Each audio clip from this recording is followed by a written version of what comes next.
دوباره دم باش گهدار و بینرین هجاد بشی هفدیتنی جبرنامه گلاوا سبهی بلی گهدار و بینرین ما دهیاما داویده وکشو بگدنا فزارو کان بتایبت بلاف بو اویک جهشت کو جبو سلامتیا شاگرتین دبستانان چاروج وک بطلانه بدان لی سرانسری هرمی لرخ ویجیش خواهد کامپینک تعقیمی لی دبستانین هرمی دست پی بویه بو آگاهیم بهتر بریا تلیفونین ها ماموستا گلستان اسماعیل هف سروکا دستا پرورده و فیر کرنه یا کانتونا جزیره تولی برنامه مدبه دمات خوش به ماموستا سپاسش بو تولی بونه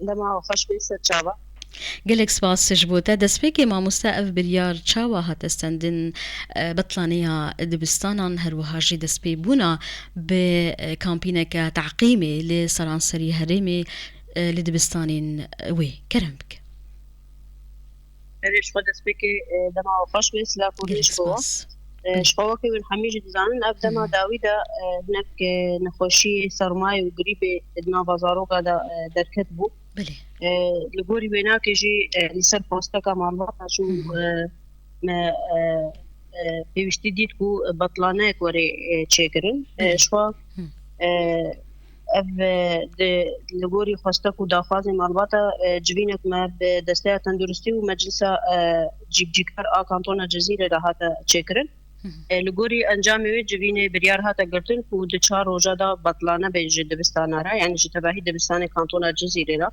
بله شو بطلانه رمی روزه چهارشنبه و پنجشنبه بو و دناو د روزه اینو شمی جی کتر یعنی وقتی 4 روزه هات چکرن وقتی در فته کی پیشامه بو کو ام بكار من دبستان خو حمية فاقش بكن تعقيم بكن بله شو حملة تعقيم يجي جروجا تشاشمي بدس فكري وحتى وكروجا يرو جنها بردوامة أو جي بله بتنسيق بدسات هندورسيا كانتونا جزيرة راها تكرن بله لغوري باجار تنسيق أخوة بكوميتين تندرستي وهمجي شارداريا باجر دكن ودست ب تعقيم كرونو گلک باش حقش كرنا دبستانات كن بله نهاجي يعني حتى روجا ما يرجش خبر دوامه اها ماموسن ها وک پرس دبکو خلق وی بپرسن او شو بهان پر بلاف بو یان مسئله تنی جبو پاراستنی و جبو دخوازا مال باتان يعني او انها بهتري خوش بو يعني خواستكي معلومات بله او بله داخوازي وقالك هبون كو جبر داري دبستان جي كومبوني يعني بله زاروك دقنا هب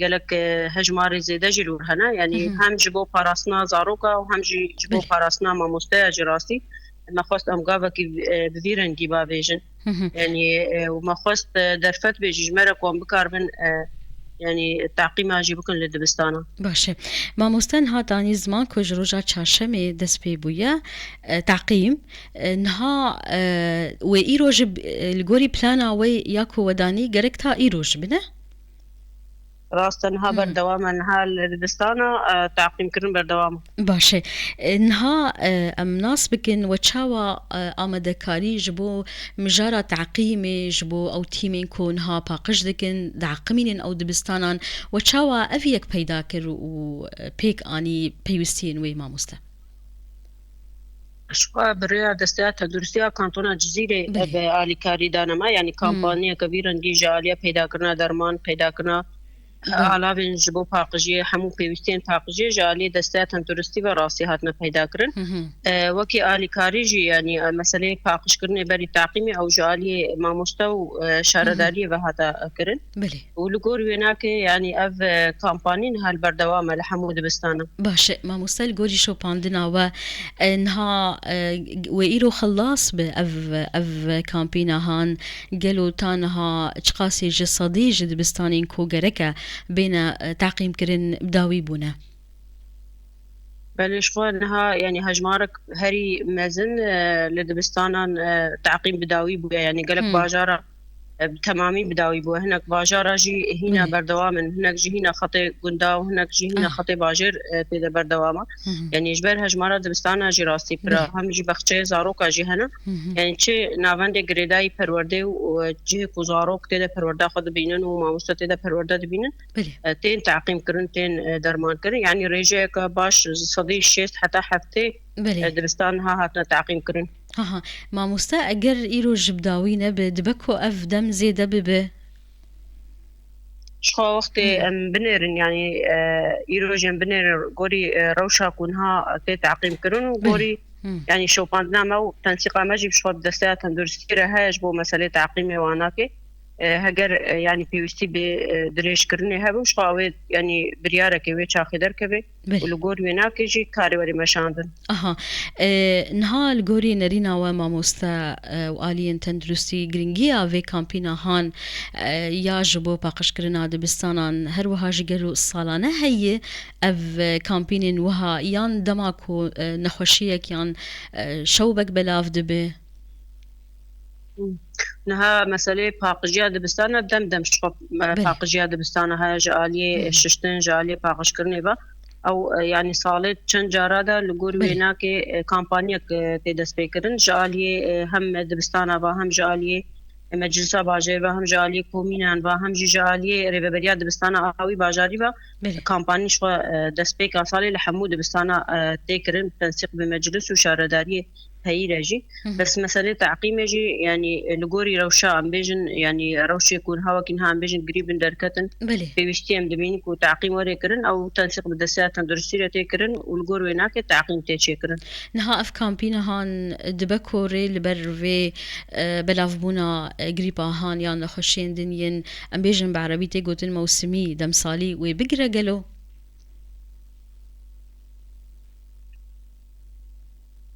بله يعني انها شو قابا كباش وتعقيم اكون هال دبستانا مم. كرن راستي جالي ام بيجن باراستني جالي ام بيجن باقجو جالي هم دروني وزاروك جالك بله. راحتية دستاني مم. يعني بخوجي خطوة كباش وكو وكي دستا تندرسي تنسيق مم. دستا پرورده بله. شارداري باجر امبيرابونا بله. ماموستا اگر اف لرخ ویجی برگرین و یندن هنن وقت تدابیر دن جبو اسلامتیا شاگردان بگشتی لدبستانان اگر ام بیجن اف شوب هین نهات کنترول کرین. شخو اول جوري ديتنا يعني تنسيق ما بروجانا بدستا تندرسي ده هي اب روشي نخوشي دقهيج هم. قهشتي بكيجان آسته يعني بله هون شوبينن. تدبيرك هم. وبقريش بو باراستناوا وتدبيرك وبقريش بو يعني ابنا خوشي زيادة بلا بنابي يعني بله. الجوري آگاهی کو جدسات تندرستی جام دگرن انو اف يعني رجاء کی پرکیم بیا هم. نها لگوری درمانو علاج کو بله. تکرن جزارو کارا شقا لگوری وناك يعني هم روش قشتيجي وهم جي قريداي دبستان جي بله. ام دنابا تنسيق دنا بدسات تندرستی لا هم. شقا وقت دي ترجي يعني هشياري حمو زارو كارا تيدا ينجبو مسألة خو باراس هم. بو زاروك هشقا هبي بو يعني بله. دوی دمان هاکو موجه سرو سقمی های کو زاروک بله. پاراسنا خوب کی باشه. ماموستا سبش خواهی دست پی ببا دوامی خوندکاران. راستا باشه دی داویت بخواستش کی بیجیان خالق من نپرسی کرم بک. شخوا داوی دمجی سپاسیات کن گلک شخوا سپاس. داخواز مجی جحمی معلومات هم. خوندکارا و جحمی زاروک آجی کو پاراسنا خوب کن یعنی موجه سرما و بله. سقم سالانه اف موجه تی و زاروک بله. بسرمایت کبن قریب کبن هم. يعني داخواز مجي او کو هرکس پاراسنا خوب کی و هرکس بله. خواهی دار بی بله گلک سپاسش بود هف سروکا دسته یا پرورده و فیر کرنه یا کانتونا جزیره ماموستا گلستان اسماعیل بریا تلیفونی تبمره بو گلک سپاسش بود.